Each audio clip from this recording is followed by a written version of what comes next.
नमस्कार दर्शक मित्रों, आस्था मैगजीन न्यूज में मैं रेणुका पांगरकर आप सबका स्वागत करती हूँ। तो चलिए बढ़ते हैं आज के समाचार की ओर। महंगी हुई मैगी 12 रुपए का पैक अब 14 रुपए का बड़े दाम आज से ही लागू।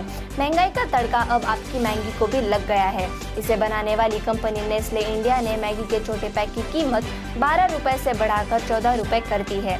मीडिया रिपोर्ट्स के मुताबिक हिंदुस्तान यूनिलीवर और नेस्ले ने चाय, कॉफी और मिल्क की कीमतें 14 मार्च से ही बढ़ा दी है। हिंदुस्तान यूनिलीवर ने कहा है कि लागत बढ़ने की वजह से इन चीजों के दाम बढ़ाए गए हैं। सरकार को 12 मई तक लाना होगा LIC का IPO, नहीं तो फिर से दाखिल करने होंगे कागजात।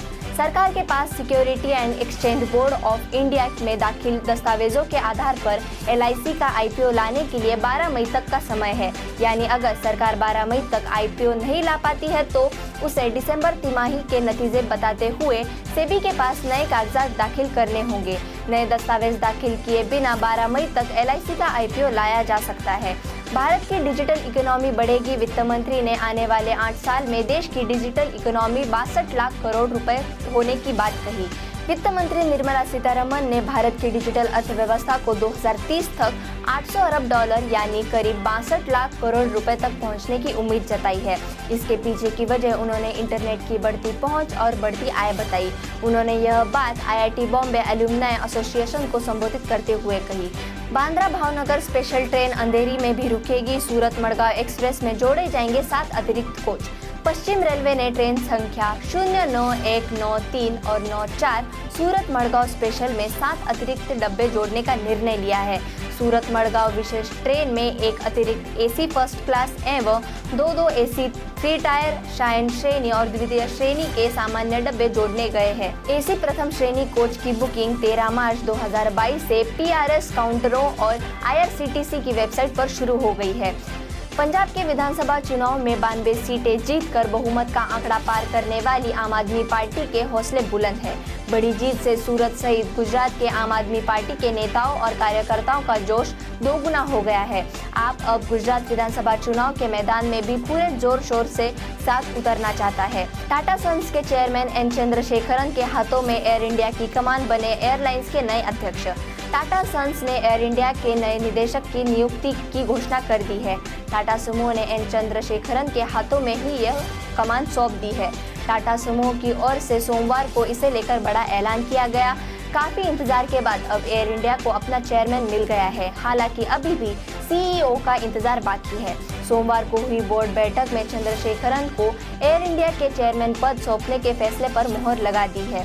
यूक्रेन से लौटे भारतीय छात्रों की पढ़ाई जारी रखने के उपायों पर विचार कर रही है सरकार। ऑपरेशन गंगा के तहत यूक्रेन से भारत लौटे भारतीय छात्रों की शिक्षा को लेकर भारत सरकार ने आश्वासन दिया है कि जो छात्र यूक्रेन से भारत लौटे हैं वो अपनी पढ़ाई यहां पूरी कर पाएंगे। केंद्रीय शिक्षा मंत्री धर्मेंद्र प्रधान ने सोमवार को लोकसभा में पूछे गए एक सवाल का जवाब देते हुए यह कहा कि उनकी सरकार उन उपायों पर गौर कर रही है जिससे कि ऑपरेशन गंगा के तहत यूक्रेन से भारत लाए गए छात्र अपनी पढ़ाई पूरी कर पाएंगे। रूस के भीषण हमले के बाद बेहाल हो गया यूक्रेन, आखिरकार लेना ही पड़ा ऐसा बड़ा फैसला। लवीव क्षेत्र में योवोरिव सैन्य प्रशिक्षण मैदान पर रूसी हमले के बाद यूक्रेन के अधिकारियों ने देश में फ्रांसीसी स्वयंसेवकों को भेजने पर रोक लगाने को कहा है। यूक्रेनी अधिकारियों का कहना है कि फैसला ऐसे समय पर सामने आया है जब लवीव क्षेत्र में योवोरिव सैन्य प्रशिक्षण मैदान पर रूसी हमले के परिणाम स्वरूप 180 विदेशी भाड़े के सैनिक मारे गए। रशिया का भारत को बिग ऑफर, डीजल पेट्रोल के साथ अब यूरिया भी ले लो सस्ते में। यूक्रेन पर हमले के बाद रूस चौतरफा घिर चुका है और कई देशों उसके खिलाफ कड़े प्रतिबंध लगा चुके हैं। अमेरिका ने तो रूस के तेल एवं गैस को भी प्रतिबंधित कर दिया है, जबकि कई यूरोपीय देशों ऐसा करने की तैयारी में है। अब मासूमों का भी होगा टीकाकरण। 1 करोड़ से अधिक बच्चों को मिलेगी कोविड वैक्सीन की पहली डोज।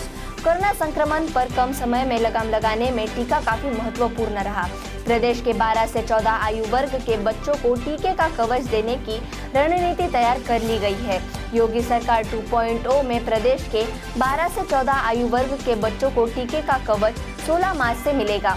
16 मार्च से यह अभियान शुरू होगा। कोरोना से मौत पर मुआवजे के झूठे दावों की जांच कर सकता है सुप्रीम कोर्ट। सुप्रीम कोर्ट ने कोरोना से मौत के मामलों में मुआवजे के झूठे दावों पर सोमवार को चिंता जताई, साथ ही मामले की जांच के संकेत दिए। कोर्ट ने कहा कि उसने कभी कल्पना भी नहीं की थी कि इसका भी दुरुपयोग होगा। उन्होंने सोचा था कि नैतिकता अभी इतनी नीचे नहीं गई है। कोर्ट ने कहा कि वह मामले की जांच CAG को सौंप सकता है। स्पाइस जेट 60 नई डोमेस्टिक फ्लाइट शुरू करेगी। स्पाइस जेट एयरलाइन कंपनी ने कहा कि वह इस साल गर्मी में 60 नई घरेलू उड़ानें शुरू करेगी। एयरलाइन की यह सुविधा समर इवेंट के तहत 27 मार्च से शुरू होकर 29 अक्टूबर को समाप्त हो जाएगी। बीजेपी ने 5 बड़े नेताओं को पर्यवेक्षक बनाया। अमित शाह को मिली यूपी की जिम्मेदारी। उत्तर प्रदेश समेत 4 राज्यों के विधानसभा चुनाव में मिली जीत के बाद भारतीय जनता पार्टी ने सरकार गठन की तैयारी शुरू कर दी है।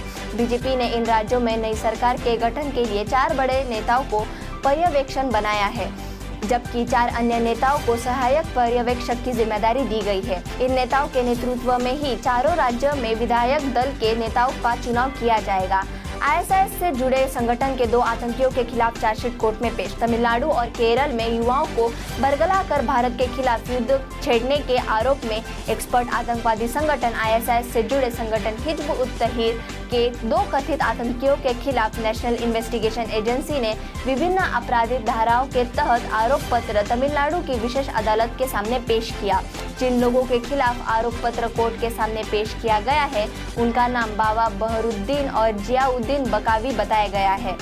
भारत ने शुरू किया 5वीं पीढ़ी के लड़ाकू विमानों का निर्माण। अब तक अमेरिका और रूस जैसे देशों के पास ही है यह फाइटर जेट। रक्षा मंत्रालय ने उन्नत मध्यम लड़ाकू विमान के डिजाइन और प्रोटोटाइप डेवलपमेंट के लिए प्रधानमंत्री की अगुवाई वाली केंद्रीय मंत्रिमंडल की सुरक्षा संबंधित समिति से मंजूरी लेने की प्रक्रिया शुरू कर दी है। अपनी हवाई क्षमता में उल्लेखनीय रूप से वृद्धि के लिए भारत उन्नत सुविधाओं के साथ 5वीं पीढ़ी के मध्यम वजन वाले लड़ाकू जेट विकसित करने की परियोजना पर काम कर रहा है। परियोजना पर प्रारंभिक अनुमानित खर्च 1500 करोड़ रुपए है। विश्व में अभी अमेरिका, रूस और चीन जैसे कुछ चुने हुए देशों के पास ही 5वीं पीढ़ी के स्टेल्थ लड़ाकू विमान हैं। हवाई अड्डे के अंदर कूपन रख सकेंगे विमानन क्षेत्र के सिख कर्मचारी। BCS ने दी मंजूरी। विमानन सुरक्षा नियामक BCS ने विमानन क्षेत्र के सिख कर्मचारियों को हवाई अड्डा परिसर के भीतर व्यक्तिगत रूप से कूपन ले जाने की अनुमति दी है। एक दस्तावेज में यह जानकारी दी गई। नागरिक उड्डयन सुरक्षा ब्यूरो के 4 मार्च के उस आदेश की प्रमुख सिख निकाय शिरोमणि गुरुद्वारा प्रबंधक कमेटी की निंदा की थी, जिसके तहत सिख विमानन क्षेत्र के कर्मचारियों को किसी भी भारतीय हवाई अड्डे के परिसर में व्यक्तिगत तौर पर कूपन ले जाने से प्रतिबंधित किया गया था। खुदरा महंगाई दर फरवरी 2022 में 8 महीने के उच्चतम स्तर पर पहुंची। सरकार ने जारी की आंकड़े। रूस और यूक्रेन के बीच जारी युद्ध ने फिर से वैश्विक संकट खड़े कर दिए हैं। इस युद्ध का असर अब कई देशों की अर्थव्यवस्था पर पड़ता दिख रहा है।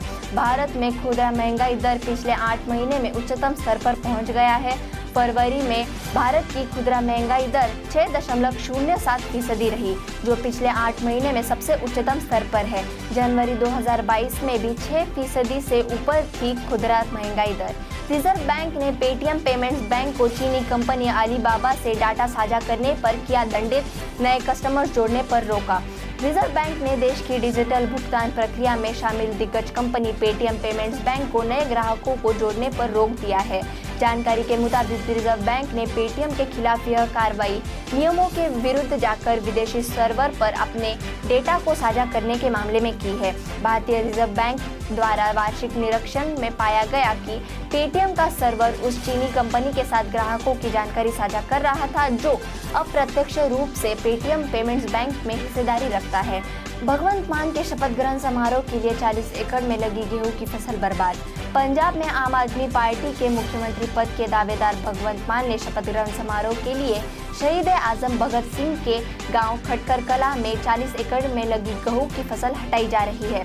मुख्यमंत्री पद के उम्मीदवार भगवंत मान का शपथ ग्रहण समारोह 16 मार्च को शहीद आजम भगत सिंह के गाँव में होना है। चीन 6 दिनों में 6000 बेड का अस्पताल कर रहा तैयार। कोरोना के 2300 नए मामले हुए दर्ज। कोविड-19 के मामलों में बढ़ोतरी के बाद चीन में जिलिन शहर में एक स्थायी अस्पताल बनाया जा रहा है। यह अस्थायी अस्पताल 6 दिनों के अंदर तैयार कर उपयोग में लाने जाने की उम्मीद है। चीन में एक बार फिर से कोरोना वायरस ने तबाही मचा रखी है। चीन में पिछले 2 सालों में सबसे ज्यादा कोरोना संक्रमण मामले दर्ज किए गए हैं। गुजरात में 2 साल में करीब 300 शेरों की मौत हुई। गुजरात सरकार ने सोमवार को राज्य विधानसभा को सूचित किया कि गिर अभयारण्य और उसके आसपास के जंगलों में पिछले 2 वर्षों के दौरान प्राकृतिक और अप्राकृतिक कारणों से करीब 300 शेर, शेरनी और शावकों की मौत हुई। वन, पर्यावरण और जलवायु परिवर्तन मंत्री किरीट सिंह राणा ने कांग्रेस के विभिन्न विधायकों के सवाल का जवाब देते हुए सदन को सूचित किया कि गिर में दिसंबर 2021 तक कुल 283 शेर मर गए। गिर वन क्षेत्र दुनिया में एशियाई शेरों का एकमात्र निवास स्थान है। ऐसे ही समाचार और देश विदेश की खबरों को सुनने के लिए हमारे आस्था मैगजीन.न्यूज़ को लाइक करें, शेयर करें और सब्सक्राइब करें। धन्यवाद। સંસ્કારોનું સિંચન કરતું પારિવારિક મેગેઝિન એટલે આસ્થા ગુજરાતી મેગેઝિન અને ડિજિટલ વેબ ન્યૂઝ પોર્ટલ. આસ્થા સમાચારોનું સચોટ માધ્યમ. વધારે માહિતી માટે વિઝિટ aasthamagazine.news.